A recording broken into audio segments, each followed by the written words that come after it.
you're such a good girl, good boy, and deserve it. You buy me all I want, and I know you're such a good boy, and I can't think.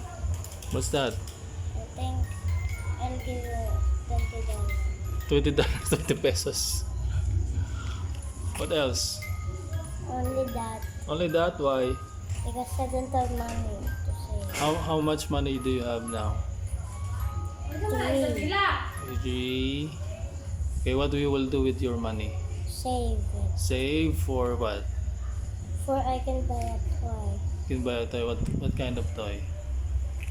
Like a bigger toy. Big toy. Okay.